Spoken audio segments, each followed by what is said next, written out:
오늘은요, 과부와 불의한 재판장이 이제 마지막 비유 세 번째 시간입니다. 근데 오늘 이 비유가요, 정말 중요해요. 그래서 오늘 비유를 알기 위해서 지난 시간에 말씀드렸던 우리 주님이 가르쳐준 주기도문 있죠? 그것과 연결해서 우리 기도가 왜 타 종교나 세상이 하는 기도와 다르냐? 그 본질에 대해서 말씀드렸던 몇 가지 꼭 기억하시고 오늘 들으셔야 됩니다. 문제는 뭐냐면 성도님들에게요, 기독교의 기도가 무엇이냐고 물어보면요, 대부분 기독교의 기도가 여타 종교와는 다르다고 고백은 합니다. 근데 문제는 뭐냐면 막상 물어보면 다른 종교를 믿는 분들과 크게 다르지 않게요, 기도에서 능력받고 권세받아서 물질 축복받고 형통한 자가 되는 것 아닙니까? 라는 그 의미 똑같이 얘기합니다. 물론 같은 부분도 있습니다. 근데 기독교의 모습과 형식은요, 완전히 세상과는 다릅니다. 그래서 오늘 정말 중요한 게 뭐냐면요, 기도를 포함한 신앙생활은요, 오래 하고 많이 하는 것도 물론 중요합니다. 그런데 그것보다는 올바른 신앙과 기도의 방향을 알고 올바른 방향으로 많이 하는 것이 중요한 것입니다. 오히려 잘못된 방향의 많은 신앙과 오랜 기도는요, 많이 하면 할수록 하나님의 뜻과는 반대로 진노를 불러일으켜요. 그리고 기도를 하면서 자기 아집과 고집에서 벗어나지 못하게 됩니다. 그렇기 때문에 내가 최고라는 이 가집과 고집에서 벗어나지 못하는 그 모습이 나에게 생기지 않도록 올바른 방향의 기도, 또 믿음이 어떤지를 점검하셔야 돼요. 그래서 주기도문을 통해서 보여준 이 기독교의 기도가요, 타 종교나 세상과 다른 그 모습의 네 가지를 꼭 기억하셔야 됩니다. 그 첫 번째는 뭐냐면, 주님이 가르치는 주기도문을 통해서 우리에게 보여주는 기독교의 기도는요, 기독교의 신앙과 마찬가지로 우리가 의지적으로 드리는 것이 아닙니다. 시작부터 마지막까지 하나님께서 온전히 이루어 주시는 신본주의 기도라는 것이에요. 그래서 기독교의 이 주기도문의 내용을 가만히 보면요, 하나님께서 하늘에 계신 것처럼 이 땅에서 이루어 주옵소서라고 하나님께 맡기는 기도입니다. 달라는 기도가 아니에요. 하나님이 하셨으니 하나님이 이루어내십시오. 그 기도입니다. 그래서 참 기도는요, 우리가 하고 싶다고 할 수 있는 게 아닙니다. 성령께서 깨닫게 하시고 소망을 주시고 기도할 마음과 행함을 주시지 않으면 안 되는 것입니다. 특히 이런 개혁주의 신앙사상이 먼저 우리에게 온전히 이루어지는 이유가, 가장 중요한 이유는 왜 신본주의냐면, 유대의 지도자들은요, 기도를 정말 많이 했어요. 하루에도요, 몇 시간씩 기도합니다. 근데 오래 기도하는 걸 통해서 그들은 뭐냐면 나의 의와 자기의 자랑으로 쌓아요. 근데 지금도 마찬가지죠. 많은 은사가 있다는 분들을 가보면 자기가 최고예요. 그래서 항상 뭐냐면 우리가 기도도 하나님이 해주시는 기도가 온전합니다는 은혜의 신앙 고백을 하지 않으면 응답받는 것도 내가 신본주의로 받는 게 아니라 인본주의로 잘못된 응답을 받을 수가 있습니다. 그러니 온전히 응답받은 겸손과 온유의 기도, 그 응답받은 기도가 나에게 이루어지고 있는지 항상 점검하셔야 돼요. 그래서 뭐냐면 이 신본주의 영적 자세 기도가 아니면요, 결국 나의 의로움이나 기도를 많이 한 것이 오히려 하나님을 대적해버립니다. 하나님의 뜻이 중요한 게 아니에요. 내가 그 위에 올라가 버려요. 그러면요, 가장 주님이 진노하는 자기 우상화가 되고. 그래서 오히려 한국 기독교를 잘 보십시오. 기도 많이 했다는 분들이 2단, 3단이 많아져요. 그리고 이상한 교주화가 많아져요. 하나님은 절대 이렇게 영적 교만한 자를 쓰지 않으십니다. 그런데 한국 기독교의 특징이 기도는 조금 많이 하면 자기가 최고란 모습. 그러니까 이 방향성과 그 기도의 질을, 본질을 우리가 온전히 찾지 않으면 오히려 위험해요. 두 번째는요, 주님이 가르쳐준 이 주기도문을 통해서요, 이 기독교의 기도가 다른 두 번째 이유는요, 이 기독교의 기도는 염려함과 걱정함으로 하는 기도가 아닙니다. 안 주실 것 같아서 달라고, 그 기도가 아닙니다. 우린 다 받았습니다. 받은 자의 기도입니다.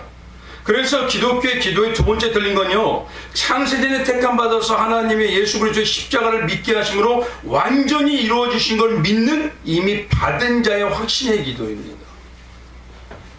그러니 세상하고 틀린 거예요. 타종교는 안 줄 것 같거든요.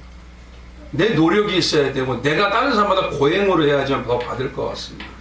근데 기독교의 기도는 그게 아니라 받은 자의 감사의 확신의 믿음의 기도예요. 근데 자꾸 기독교 성도님들이 이걸 잃어버려요. 세상이나 타종교는 응답을 주지 않을 것 같아요. 그러니 괴롭게 고행을 자꾸 하는 거예요. 근데 문제는 뭐냐, 변질된 게 그 앞모습이 캐톨릭이에요. 캐톨릭은 어떻죠? 고행을 해야 됩니다. 신앙은 고행이 아닙니다. 자유함입니다. 근데 자유함을 누리지 못하고 그런 모습이 된다는 것은 한번 생각해 볼 필요가 있습니다. 기독교의 진리됨이 기도는 그렇기 때문에 이미 창세받은 자가 왕같은 자녀의 기도입니다. 내가 지금 어떤 상황이나 어떤 현실이나 힘든 상황이도 이미 나는 완전한 자녀로 훈련받고 있을 뿐입니다. 이거 놓쳐버리면 힘이 없어져요, 기도. 그래서 이런 자녀로 만들어주는 믿음의 확신으로 나오는 감사와 승리의 대화인 것입니다, 그건. 근데 기독교의 기도는요, 가족같이 사랑하는 남편이나 아내와 자녀와 함께요, 더욱 마음을 함께하는 대화가 깊어지는 거예요. 더욱 친밀함이 깊어지는 것입니다. 그러니 친밀함이 깊어지는 분하고 더 자주 대화를 나누고 사랑의 대화를 나누고 그 사랑이 점점 깊어져 하나가 되는 거죠. 그게 내가 되고 예수가 내가 되고 내가 예수가 되는 거예요. 한번 생각해 보세요. 싫은 사람하고 어려운 사람하고 말하기 쉬운가요? 말하기 쉽지 않죠. 하나님은요, 나의 아빠 아버지라 그래요. 나의 진짜 아버지, 나의 신랑이고요, 나의 사랑하는 아버지, 형제예요. 나는 이미 왕의 자녀입니다. 그러니까 세상의 기도하고는 틀려요. 날마다 안 받은 것처럼. 그래서 말씀으로 붙들고 기도하는 기도가 최고라는 겁니다. 왜요? 이건 나에게 주시기로 확신하셨으니까. 세 번째요, 주님이 가르쳐준 기도문을 통해서 말씀해 주신 기독교의 기도가 다른 이유는요, 이미 받은 자의 기도이지만 그 길의 완성은 예수 십자가에 승리하신 예수가 이게 있다는 것이에요. 내가 정말 기독교의 기도를 완전하게 하고 있던 증거가 내 안에 예수가 있어야 되는 거예요. 근데 어떻게 해요? 일용할 양식처럼 날마다 먹고 살고 믿음으로 이루어짐을 알게 하셔서, 그래서 주기도문에서요, 오직 달라고 주시라고 하는 건요, 한 가지밖에 없습니다. 일용할 양식. 예, 하나님이 이 방법을 그렇게 놓으셨어요. 예수가 채워지면 채워질수록, 예수가 삶이 되면 템이 될수록, 예수의 십자가가 내가 동참하면 동참할수록 나의 삶은요, 예수의 능력과 함께 동행하게 되어 있습니다. 뭘 근데 맨날 달라고 세상의 우상 종교하고 틀린 게 없어요. 그래서요, 주기도문을 통해서 알려주는 건 뭐냐면, 우리의 기도는 틀리다. 왜? 이미 받은 자이지만 날마다 확인하는 방법은 내가 예수를 양식으로 먹듯이 깨닫고 알게 하고 다 살게 하고 일용할 양식처럼 예수를 구하는 기도를 하느냐. 배워서요, 억지로 하는 게 아닙니다. 복받기 위해서 억지로 하겠다? 그건 이용이에요. 사랑하기 때문에. 예수의 사랑 깊어지기 원해요. 예수 하나 되기 원해요.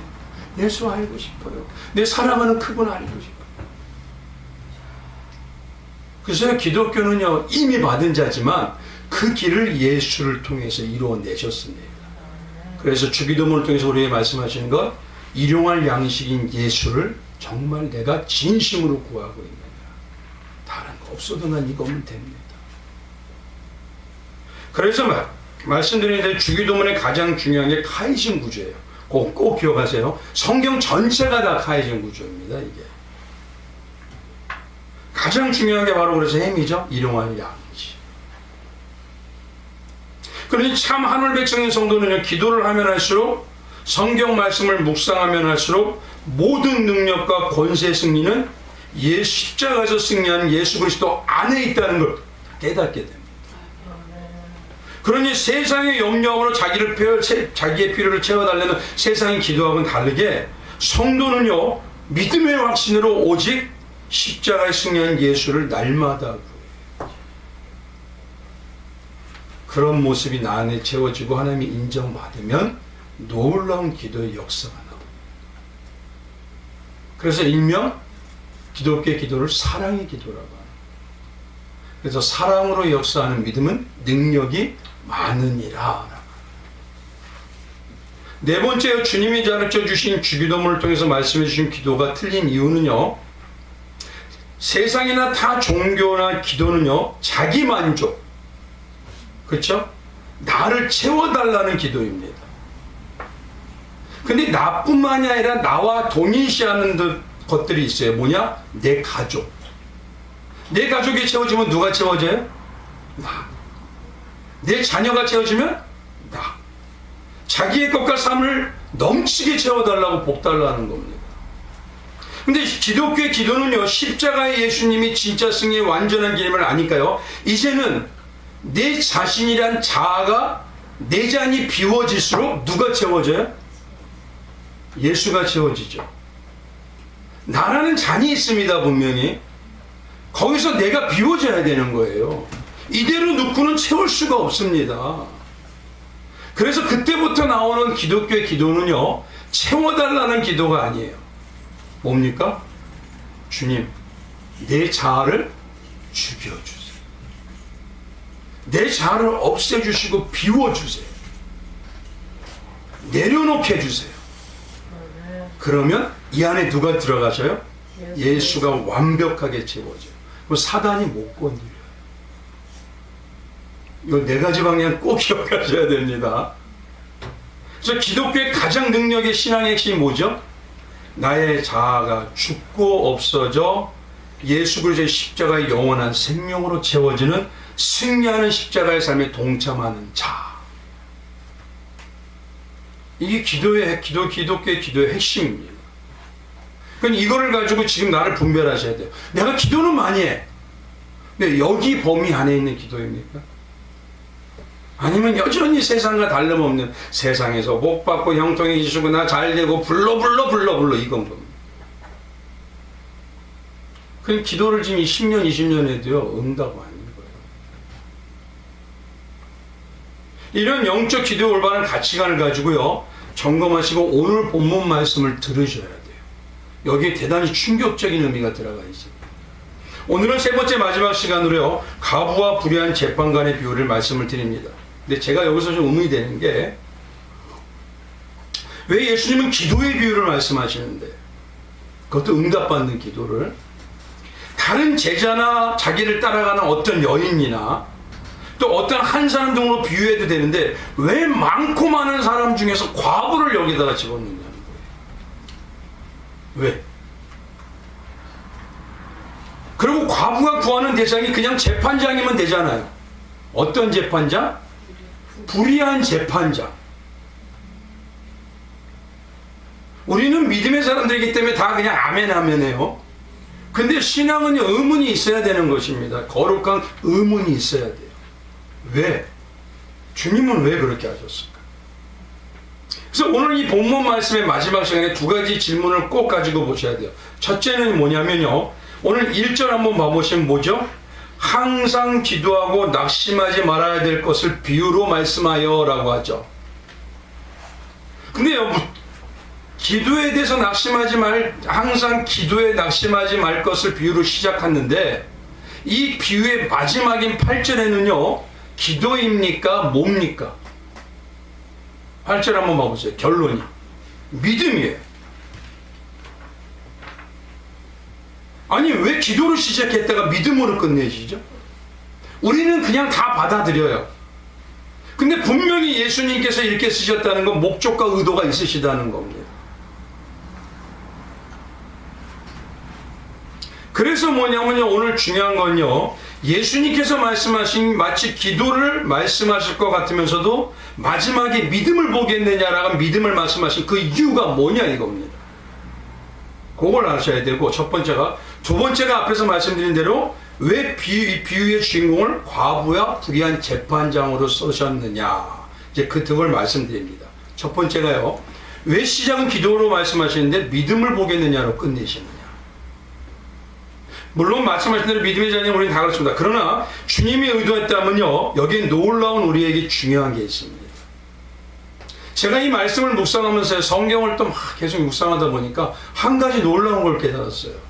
뭐냐면 예수님께서요, 이 부분에는, 오늘 이 부분은 기도로 시작했다가 뭐로 끝나죠? 믿음으로 끝나죠. 근데 다른 복음서에는요, 시작했다가 기도로 끝나는 데가 있어요. 그게 어디냐면 마가복음 9장의 말씀입니다. 마가복음 9장에 보면 귀신 들린 아들을 고쳐달라고 예수님을 찾아온 아버지 비유가 있습니다. 그 내용을 보면요, 귀신 들린 아들을 고쳐달라고요, 아버지가 찾아옵니다. 먼저 제자들에게요. 근데 제자들에게 고쳐달라고 했다면 아무리 노력해도 그들은 고치질 못해요. 근데 예수님이 다른 곳에 계시다 오셔서 제자들의 이 모습을 보고요, 너희가 왜 그러느냐라고 물어보셔요. 그리고 얘기를 듣고 나니까 19절에 뭐라고 하시냐, 마가복음 9장 19절에 대답하여 이르되 믿음이 없는 세대예요. 내가 얼마나 너희와 함께 있으며 얼마나 너희에게 참으려 그를 내게로 데려오라 하시며. 결국 문제는 제자들도 할 수가 있었다는 겁니다. 그리고 조쳐주시고 나서 하시는 말씀이 바로 무슨 말씀이냐면 바로 29절에 이 말씀이에요. 이르시되 기도 외에 다른 것으로는 이런 유가 나갈 수 없느니라. 이런 유가라는 믿음의 류라는 소리잖아요. 믿음의 종류. 그럼 귀신을 쫓는 그 믿음은 기도 외에는 없다. 이거 중요합니다, 이제. 그럼 결론적으로 이 두 부분의 말씀을 영적으로 딱 보면요, 어떤 결론이 두 가지가 나옵니다. 그게 뭐냐면, 첫째는 기도와 믿음은 응답의 능력과 역사에 매우 밀접한 관계가 있다. 믿음의 능력자 되고 싶으세요? 기도의 용장 돼야 돼요. 제가 항상 말씀만 한다고 해서 기도 등한시하는 거 아닙니다. 시간으로 따지면요, 참 말씀 안 드릴래요. 말씀 계속 묵상하면서 몇 시간씩 기도합니다. 앉아서, 서서, 다니면서, 운전하면서 오직 집중해 계속.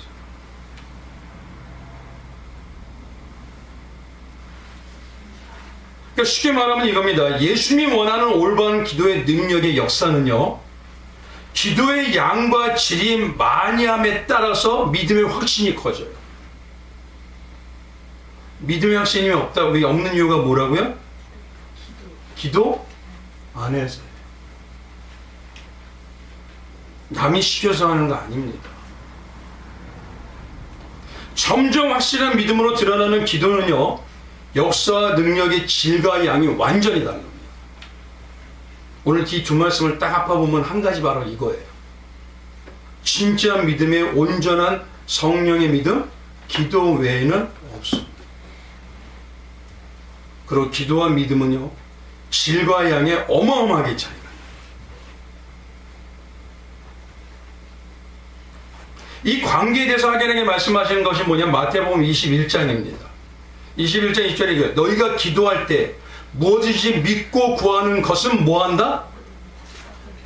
받을 것이니라 이러잖아요. 받으리라. 맞죠?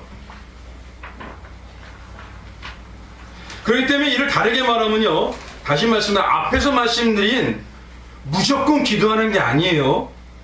예수님이 원하신 주기도문의 방향의 올바른 기도가 많으면 많을수록 십자가의 능력과 승리를 믿는 믿음은 커져요. 그리고 이 믿음에 의해 나타난 능력과 응답의 차이는 완전히 성도들마다 틀려져 버려요. 제가 좀 요즘 간증을 하는 게요, 지금은요, 경제나 아마 여러 가지가 힘들대요. 그래서 교회마다 다 긴축합니다. 왜 우리는 근데 확장하지 않죠? 아니, 저는 뭐냐면 제가 하겠다는 것도 아니죠. 나중에 말씀드리면요. 우연히 이게 돌아가더니만 여기저기서 움직이더니 나중에 교회에서 딱 갖다 놓고 끝내는 거예요.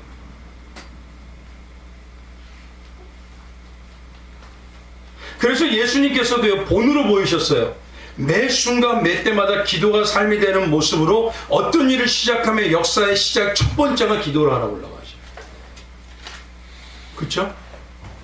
그리고 놀라운 기적과 이적의 역사를 만들어내십니다. 그래서 두 번째는요, 이겁니다.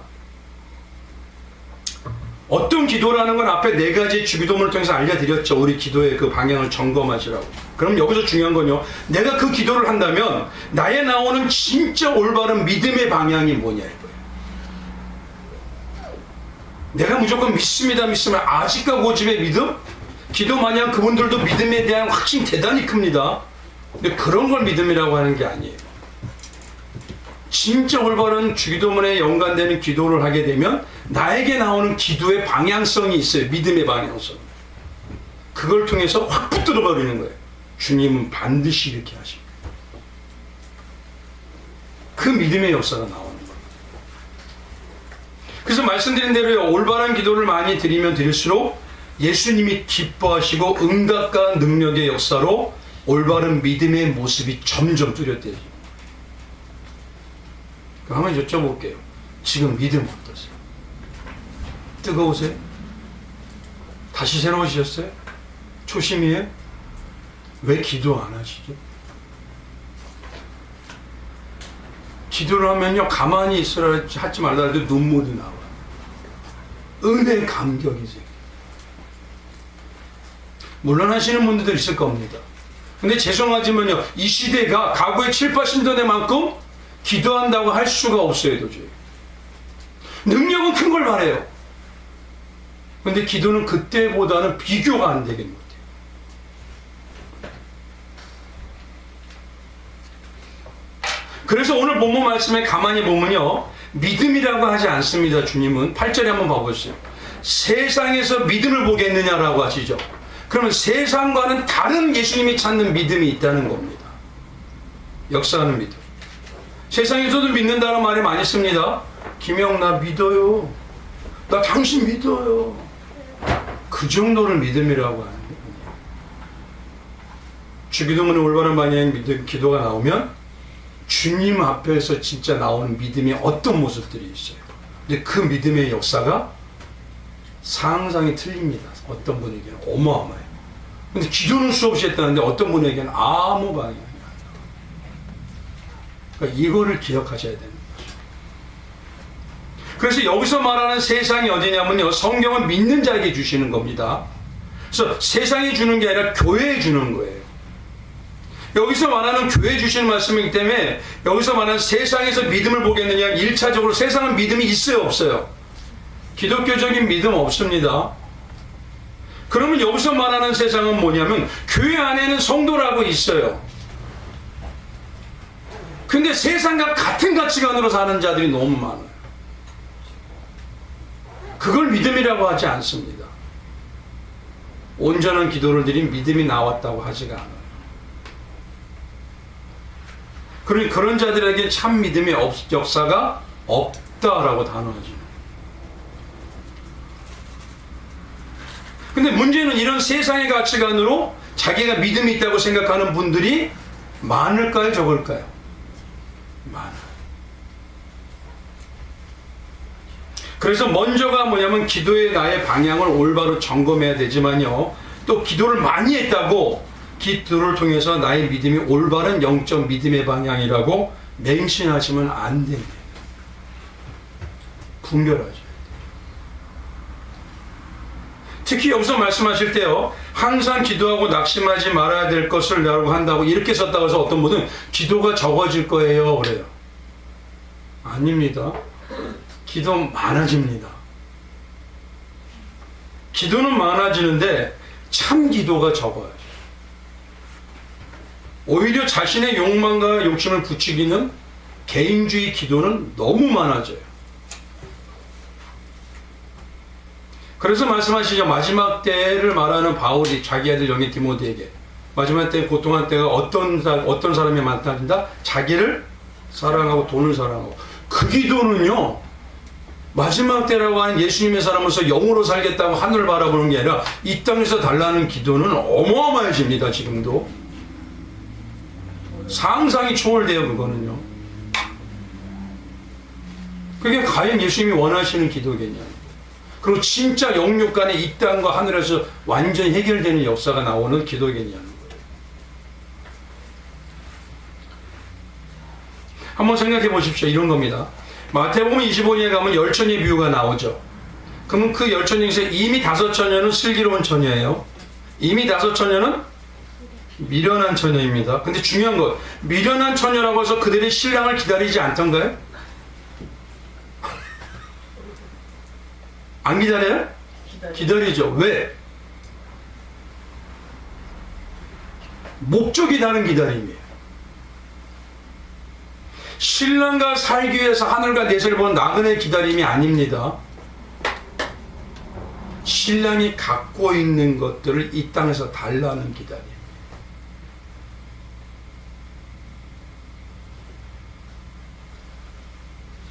근데 문제는 그런 기도가 많이 해도 이 시대는 영이 가려지니까 어떻게 하냐? 저분은 신실한가 봐. 저분은 거룩한가 봐. 저분은 대단히 영적인가 봐. 분별하지 않으면 힘듭니다. 그래서 첫 번째요, 믿음, 오늘 말씀하신 기도로 시작해다 믿음으로 끝나고 믿음으로 시작해다 기도로 끝난다. 이 모든 관계를 딱 하나로 볼 때 첫 번째로는 뭐냐면 믿음의 역사에는 기도와 큰 연관이 있어요. 그리고 올바른 기도가 많을수록 놀라운 믿음의 역사는 많아져요. 이게 성경 말씀입니다. 그러니까 최소한 이겁니다. 기도를 많이 할수록 응답도, 그렇죠? 한번 생각해보세요. 점쟁이나 무당들 어떨까요? 그들 신비로운 거 어마어마하게 봅니다. 날마다 뭐냐면 참 놀랐습니다. 제가 한동안 불교를 가는데 이거 덕 매일이에요. 그 사람들을 일명 뭐냐면 영이 밝다 그래요. 이거 잘 생각하셔야 됩니다. 근데 그 사람들이 정말 올바른 신믿나요? 미신이죠. 그러니까 올바른 기도와 믿음의 모습을 점검하지 않으면 안 되지만 최소한 기도가 많을수록 믿음의 응답도 많다. 대신 내 기도와 믿음을 점검하지 않으면 내가 세상 종교나 아니면 다 타 종교처럼 아직과 고집으로 패망의 길로 갈 수도 있습니다.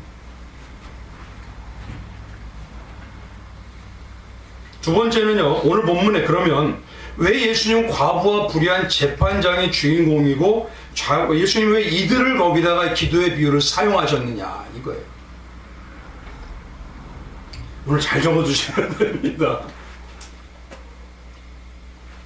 그래서 먼저 알아야 될 게 본문의 진리를 알기 위해서는 영적으로 유대인들의 과부가 어떤 존재인지를 알아야 됩니다. 간단히 말하면요, 예수님 당시에 이스라엘 사회에서 과부의 사회적 위치는요, 더 이상 떨어질래야 떨어질 수 없는 최악의 상태. 그들 사회는 북의 사회예요. 유대 사회에서 여자는 늘 남자에게 종속되고 보호되는 존재입니다. 그래서 결혼 전에는 아버지와 아버지가 부재기지면 큰오빠에게, 결혼 후에는 남편에게, 남편이 죽으면 장남에게 종속됩니다.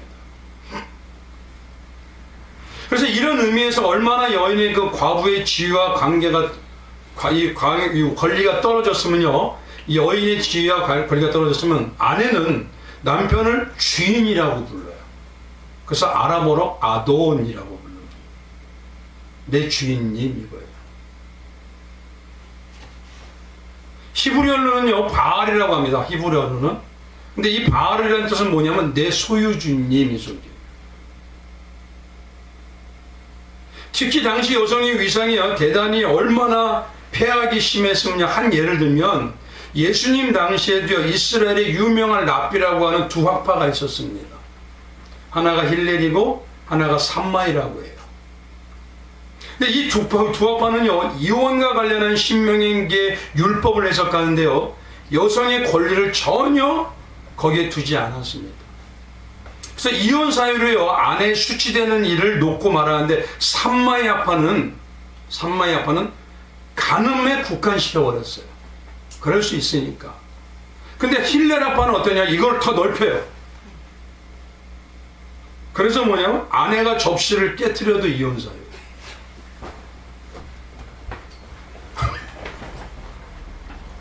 심지어 길을 걷다가 그 남자가 자신의 아내보다 더 예쁜 여자를 보고 마음이 끌려도 이혼 사유가 돼요. 이 과부가 얼마나 있었을까? 그러니 과부는 여인 중에서도 말할 것도 없는 거지. 과부를 말하는 히브리어를 일명 뭐냐면 알마나라고 합니다. 그건 뭐냐면 벙어리다 이 소리. 아무 말도 못해. 과부가 옳은 일을 당해서 사회에서 자기를 변호해줄 남자가 하고 어떤 일에서도 할 수 없어요. 그래서 사회적으로 저들은 벙어리다 이 소리. 그래서 보통 과부와 고아를 나라에서 책임져 주는데, 성경에서는 보면은요, 한번 찾아보시면 나라라는 유대 나라가요, 과부와 고아를 절대 책임지지 않고 그 책임을 다 등한시해버려요. 그러니 피폐할 대로 피폐한 겁니다. 과부는요, 유대인의 상속법에서 완전히 제외된 자입니다. 단 하나도 못 받아요. 근데 유대인들은요, 어떻습니까? 하나님이 정해준 상속에서 거기에서 자기들이 권리를 누리잖아요. 하나님이 지역을 나눠주고 지파를 나눠주고 다 상속을 했잖아요. 그래 간단히 말하면 과부들에게 이 상속을 안 줬다는 건 이렇게 말하세요. 너 살지 마라 이 소리입니다.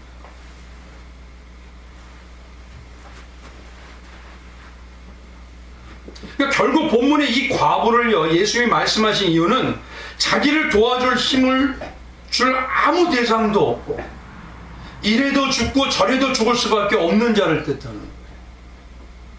나를 도와줄 어떤 대상도 없고 이래도 죽고 저래도 죽는 자. 이걸 신앙으로 말하면 1차적으로요, 영적으로 과부가 어떤 자들일까요? 세상이에요. 세상은 신랑인 하나님이 없어요, 원래부터. 그는 자기 의를 믿죠. 신랑이 처음부터 하나님이나 아니면 영적 우리가 믿는 그 신랑이란 예수 없는 세상을 말하는 겁니다. 근데 2차적으로 신앙 안에서 영적 과부, 신앙 안에 있는 과부들이 있죠. 이들이 어떤 걸 말하냐면 오늘 본문에서는요, 성도가 자신의 삶에서 자신의 삶을 돌아보다 보면은 마치 나를 도와주는 사람이 아무도 없는 것처럼 느낄 때가 와요. 나는 왜 이렇게 혼자인 것 같지? 예수를 믿는데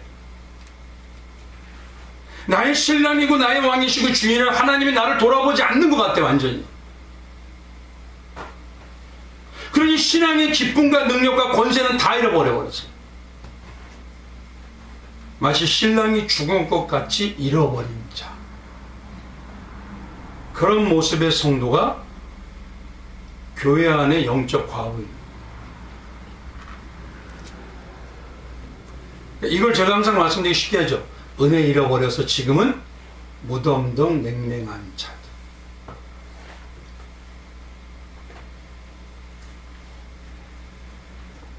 요게까지 기억하시고요.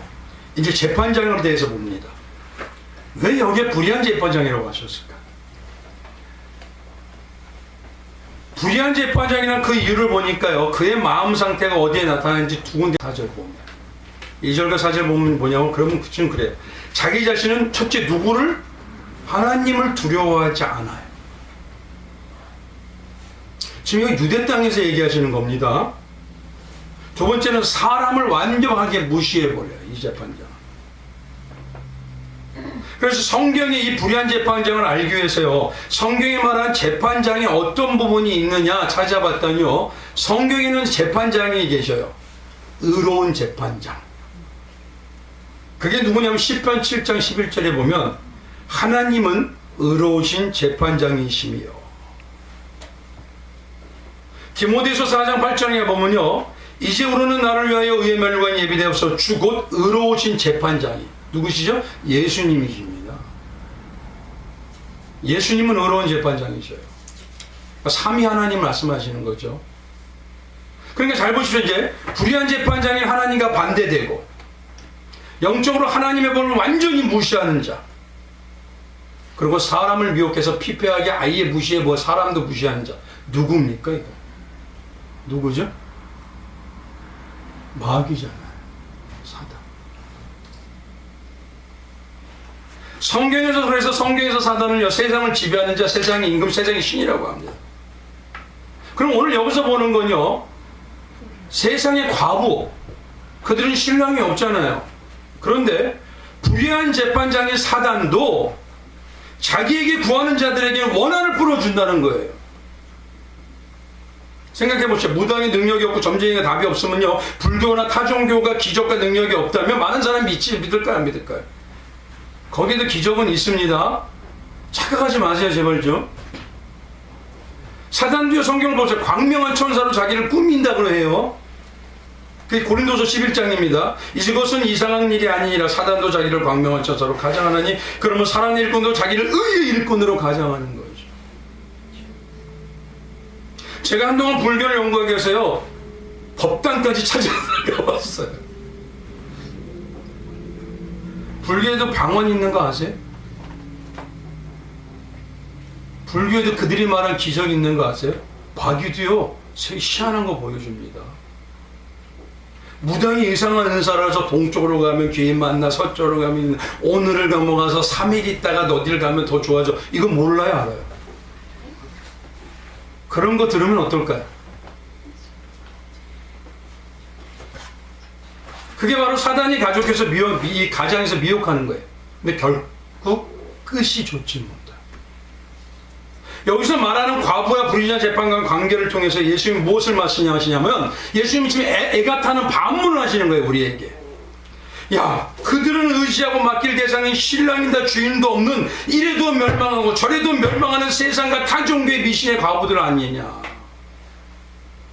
근데 그들도 정말 줄지 정말 안 줄지 확신도 없는 마귀와 같은 우상에게 가서도 저렇게 구하는데,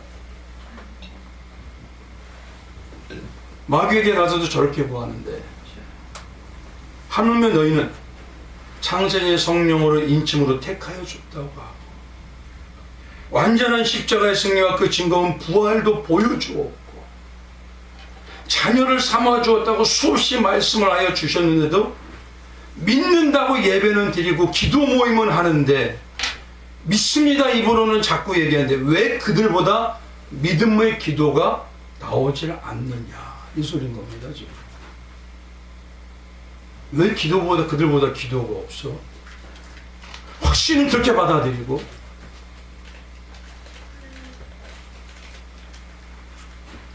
결국 하나님을 믿지 못한다는 증거가 뭐냐면, 하나 얘기할게요. 기도 안 하는 겁니다. 기도하는 자는요, 내 능력으로 안 되기 때문에 누구를요? 미신도 그렇게 믿어요. 거의 미신 우상이 나를 도와줄 거예요.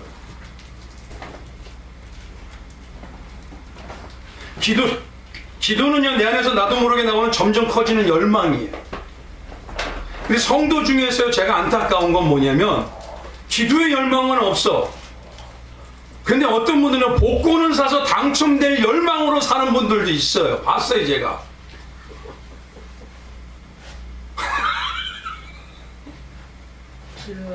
그러면 뭐라고 하는지 아세요? 한 주간 동안 넣고 다니면 마음이 뿌듯하대. 나 이런 진짜.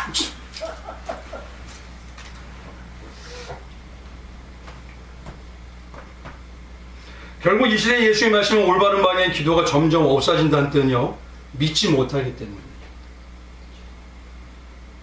믿지 못하기 때문에 진짜 신앙의 영적 생명의 능력과 권세는 다 잃어버려 버렸어요.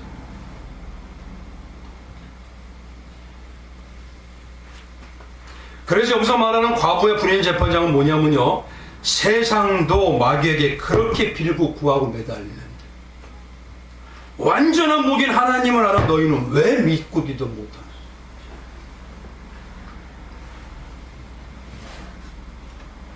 진짜 믿고 기도하는 사람은요, 내 삶이나 상황이나 현실을 핑계대지 않아요. 그건 핑계입니다.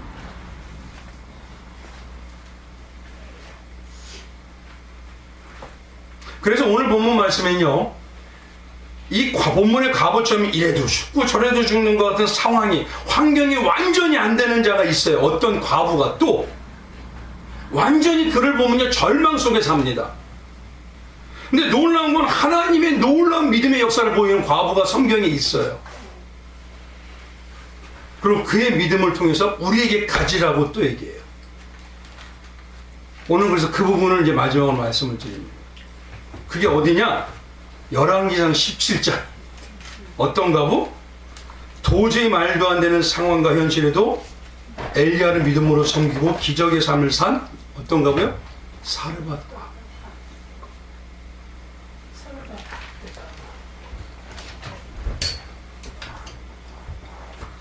단적으로 말하면 엘리야를 믿음으로 섬긴 이 사르밧 과부는 여인은요, 믿음의 어떤 선진들이 겪었던 어려움보다요, 정말 말할 수 없는 어려움입니다. 악조건 중에서 최고의 악조건이에요. 쉽게 말하면 이래도 죽고 저래도 죽고 앞도 막히고 뒤도 막히고 좌우도 절벽이에요. 근데 놀라운 믿음의 승리예요.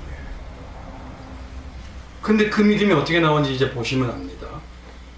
열왕기상 17장 9절에 보면요, 하나님께서 엘리야에게 이렇게 말해요. 너는 일어나 시돈에 속한 사르밧으로 가서 거기 머물라. 내가 그곳 과부에게 명령한 내게 음식을 주게 하였느니라. 즉 내가 그곳 과부에게 명령하여 너를 대접하게 했단다. 하나님 그러셔요. 그런데 그 내용의 전체를 보면요, 여인에게 하나님이 나타나서 누가 너에게 올 거니 대접하여라 이렇게 말씀하신 분 한 군데도 없어요. 그렇게 말씀하신 데는 없어요, 아예. 그리고 결국 뭐냐면 이 여인은요, 평상시 삶에서 깨어있는 자였다는 겁니다. 기도하는 자였고 말씀을 믿는 신앙인이었다. 평상시가. 그럼 잘 보십시오. 대접은 언제 할까요? 힘들 때 대접하는 것도 좋죠. 대부분이 근데 여유가 있는 자가 대접합니다. 근데 그녀의 모습을 보면요, 삶이 괴롭고 피폐해서 아예 막막해요. 그냥 그가 얼마나 처지가 막막하오니 이제 나뭇가지를 주워서 집에 있는 한 움큼에 있는 가루와 기름을 섞어요. 섞어서 뭐 하려면 아들하고 먹고 아무것도 안 보이는 겁니다, 지금. 근데 이런 여인에게 와서 낯짝도 두껍지 엘리야는요, 이것저것 요구해요. 목사라는 사람이. 맞죠? 만약에 제가 하루하루 죽지 못해서 하는 지질이 가난한 정도가 있어요. 그 정도에 가서 생명 같은 마지막 곳을 요구한다면 저런 죽일 놈이 있을까 아마 그럴 겁니다. 근데 놀라운 건 이 여인은 어디에도 불평하거나 원망했단 말이 없어요. 그리고 이 과부가 엘리야가 어떤 자인지 금방 알아봐요. 그게 평상시에 훈련되지 않았으면 알아볼까요? 그리고 그냥 나오는 말이 아니라 하나님께 맹세하면서 나에게 말하고 있습니다. 맹세하면서. 그래서 12절에 보면 그가 이르되 당신이 하나님 여호와께 살아계심을 두고 맹세하노니. 자기는 하나님 앞에서 한 맹세할 정도로 신앙으로 살고 있다는 겁니다, 지금. 결국 그가 뭐냐면 평상시에 주님과 대화하는 기도의 사람이에요. 믿음의 사람. 그녀의 삶에 들어가는 신앙의 모습을 보니까 항상 이거죠. 오늘 본문 말씀에 항상 낙심하지 않는 기도하는 믿음의 신앙의 모습인 성도였다. 똑같은 과부인데. 아무튼 그래서 이 여인의 신앙의 현실이 얼마나 대단한지 봤더니만 당시요 하나님 보시기에도 가장 왕이 누구냐면 악하다고 하는 아합 왕입니다. 이스라엘 다스리는 왕들은요 신앙의 모범을 보여야 되는데 그는요 오히려 이방인이 이사벨을 아내로 맞아서 선지자들을 어마어마하게 죽여요. 그리고 온 국민과 온 나라가 우상 숭배를 하게 부추겼던 이 패악한 왕이에요. 그래서 아시다시피 당연히 당시에 3년 6개월 동안 비가 안 오고 가뭄이 들었잖아요. 그 중에서도 이 과부가 살던 시돈에 속한 사르밧 땅이 영적으로 어떤 땅이냐? 열왕기상 11장 33절에 이렇게 나와요. 이는 그들이 나를 버리고 시돈 사람의 여신 아스다롯과 모압의 신 그모스와 암몬 자손의 신 밀곰을 경배하며. 이 여인이 살았던 바로 뭐냐면 시돈은요 아세라 우상을 특별하게 섬기는 지역이에요. 근데 한번 보시죠. 주변이 다 믿음으로 살래야 살 수가 없어. 쉽게 말하면요 점쟁이 집에 있는 그 터전 안에 들어가 있는 사는 겁니다. 지금 자기가 믿음으로 살래야 살 수 없어. 근데 놀라운 거냐, 이 여인은 믿음으로 살아. 환경 탓하지 마세요, 제발. 상황 탓하지 마세요. 현실이 안 된다고 하지 마세요. 믿음은요 현실을 넘습니다. 상황을 뛰어넘습니다. 그게 기독교의 믿음이에요.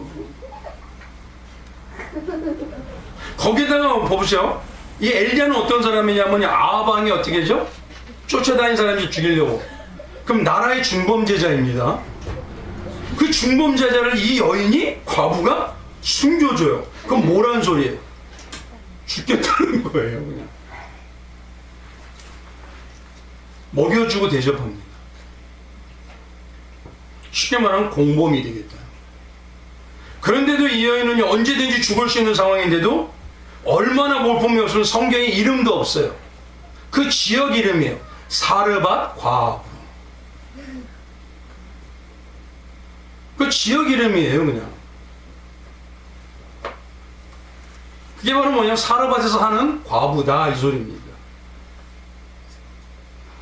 근데 한번 보십시오. 거기서 멈추나요? 17절 이하에 보면요, 자기에게 유일하게 있는 아들이 질병으로 고생하다가 죽어.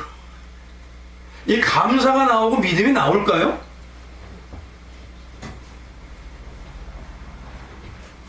저희 같으면 그럴까요? 엘리야가 만약 목사님이면, 목사님! 기도하고 믿음으로 승리하는 사람인데 이게 뭐예요?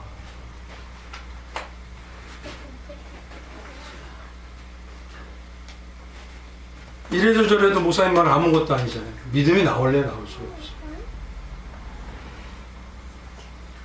근데 그 여인은요, 엘리야를 원망하는 게 아니라 18절에 가보면 자기의 죄를 깨닫게 하셨다. 놀랍습니다, 이거. 이렇게 얘기해요. 여인이 엘리야에게 이르되 하나님의 사람이여, 당신이 나와 더불어 무슨 상관이 있기로 내 죄를 생각나게 하고 내 아들을 죽게 하려고 내게 오셨나요? 아니, 이 여인 같은 상황이 있나요, 지금? 근데 성경에는 하나님 뭐라고 하냐면요, 우리를 책임져 주시고 너는 내 것이라고 지켜준다고 하고 도움의 손길이라고까지 얘기했습니다. 근데 어떻게 세상에 미신을 믿는, 점쟁이 믿는 그들보다 저는 교회 다닌다면서 점쟁이 찾아가는 사람도 봤어요. 배 버리고 싶더라고요.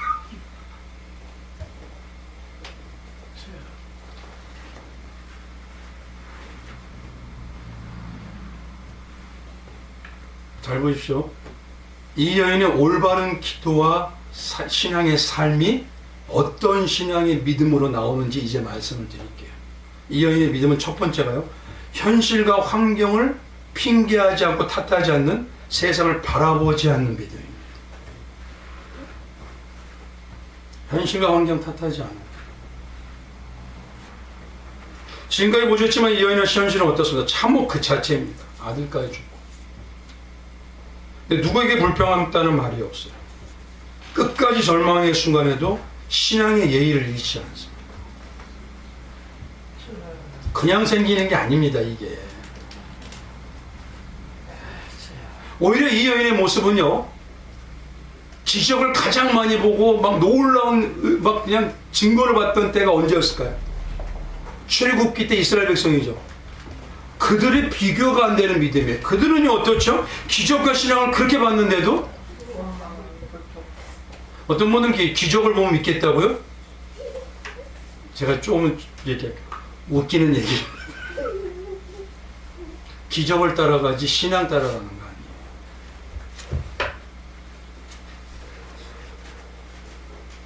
근데 무슨 일 말씀 이스라엘 백성은요, 기적을 그렇게 보고 능력을 보고 만나도 먹고 메추라를 먹었는데도 조금 힘들면 애굽으로 돌아가자. 나중에는 이 유일하게 하나님의 만나를 먹은 그때 그 사람들은 이 박한 음식, 그건 뭐냐, 이 하찮은 음식. 난 별로 싫어요. 한번 솔직히 여쭤볼게요. 지금 예수님이 어떠십니까? 귀한 일용할 양식이에요? 세상의 양식보다 못해요. 세상의 내 삶보다 어떠셔요?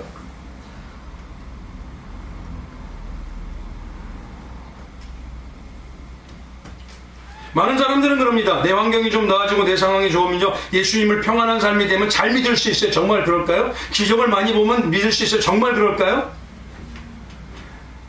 환경이나 조건에 따라 움직이는 건 신앙이 아닙니다. 그건 자기 합리화예요. 초심을 잃어버리고 예수를 2번 죽이는 겁니다.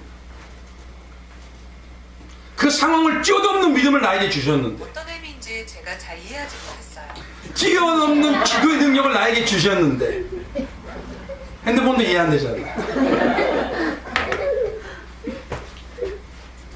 솔직히 한번 여쭤보겠습니다. 우리의 삶이 예전부터 어려운가요? 예전에 7, 80년대보다? 굶어 죽어요? 참 놀랐습니다. 굶어 죽는 게 아니라 유흥업에 쓰려고 보는 거 했잖아요. 나 쾌락을 위해서. 청년들 보면요, 많습니다. 굶어 죽어서 그런 거 아닙니까? 결국 뭐냐면 조금 더 세상의 것을 많이 갖기 위해서.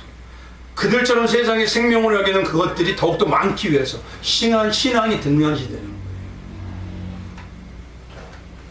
그렇다고 교회 시절이 안 좋은가요? 참 예전에는요, 진짜 딱딱하게 방석이 어디 있습니까? 그냥 기도원 같은 데 가면 방석이 없어요. 맨 땅에 앉아가지고 무릎이 깨지도록 기도하고. 환경이 안 좋아서요? 상황이 안 좋아서? 현실이 안 되기 때문에? 너무 녹아내려 버렸어요.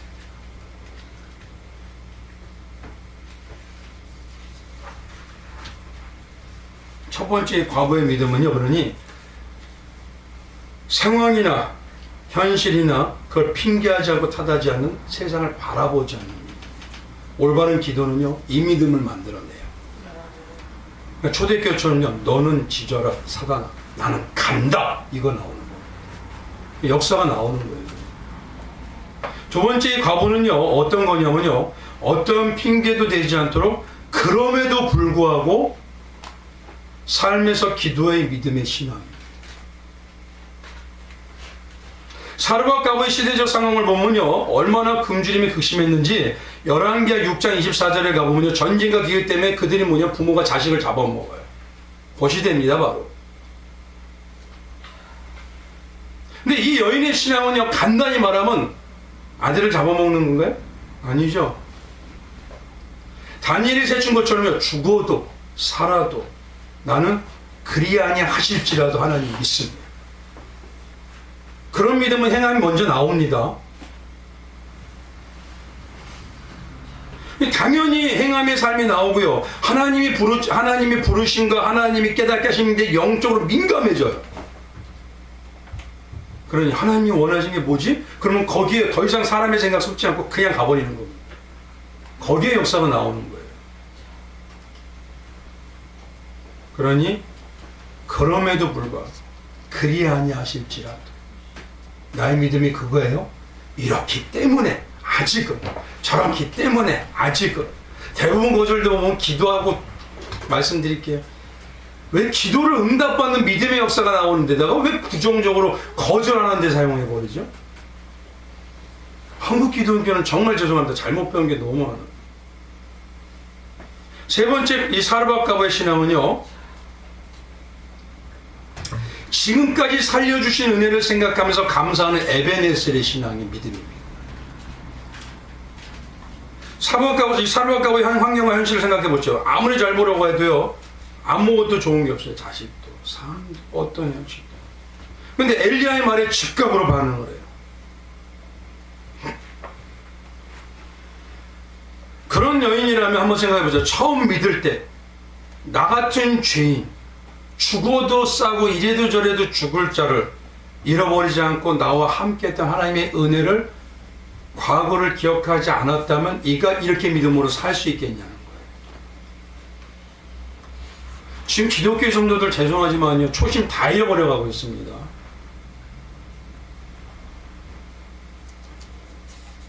출애굽기 때 이 출애굽기 이스라엘이요, 그들이 그렇게 패약한 건 뭐냐면 하나님이 노예된 거 살려주신 걸 잃어버렸기 때문에요. 죽을 자들 살려내셨잖아요. 근데 지금 왜 다 잊어버리죠? 은혜를? 기도를 통해서요, 날마다 이 죄악된 나를 보셔야 돼요. 얼마나 내 잠이 내가 더럽도록 덕지덕지 붙어있는지. 그런 은혜를 아는 자는요, 은혜의 초심의 믿음으로 주님 앞에서 에베네셀의 신앙, 거기에 역사가 나와요. 마지막 사브락 가부의 신앙의 믿음은요, 어떤 거냐면 한마디로 말하는 거예요. 어떠한 삶에도 자족하는 신앙. 이 자족이 어떤 거냐면 쉽게 비유해 드릴게요. 자족은 어떤 삶에도 하나님이 잘 되든 못하든 안 되든 힘들든 그 삶이 누가 동행해요? 그럼 예수님과 동행하는 삶은 여기가 지금 천국이에요? 어디에요? 이 땅이에요. 잘 보십시오. 자족한다는 건 내가 예수님과 동행하고 있어요. 그러면 이곳이 바로 예수님이 나를 지배하는 곳이니까 천국이에요. 그럼 여기서 사나 저기서 사나 차이가 없어요. 그럼 천국의 하나님의 능력이 땅으로 내려오기 시작해요. 그게 자족의 믿음입니다. 사라밧 가보 보세요. 아까 그림 한번 보세요. 불평하는 모습? 저 뭐 했을까요, 저는? 주님 잊지 않게 해주세요. 주님으로 살게 해주세요. 그래서 자족하는 믿음이라는 것은요, 저 상황에도 하나님의 사람으로 살 수 있다는 건 어디나 주님이 나와 함께하는 천국이라는 걸 느끼는 자만 해요. 근데요, 그 놀라운 자족하는 믿음에는 하늘의 능력이 끌어당겨져요.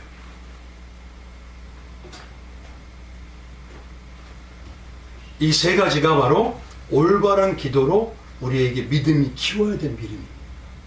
이제 말씀을 마칠게요. 다시 한번 말씀드립니다. 진짜 믿음의 역사는요, 올바른 기도의 질과 양에 비례합니다. 제가 항상 말씀한다고 해서 기도 안 해도 된다? 그런 얘기 한 번도 드린 적 없어요. 신앙 등한시해야 된다? 한 번도 그런 적 없어요. 최소한 오늘 말씀처럼 예수님이 애가 타서 세상의 과부 마귀에게 찾아와서 그렇게 치성이라는 걸 드리는데 너희는 안 그래도 내 자녀잖아. 왜 나하고 대화 안 하니? 그 애타는 예수님의 마음이 우리에게 애가 타는 마음이 전달되는 게 아니라 나와 대화해서 너무 기쁘다 하는 그 마음이 전달되시는 우리 성도님들 되시기 주님의 이름으로 축원드리겠습니다. 오늘 이 시간에 우리 잠시 기도하기를 원합니다. 주님,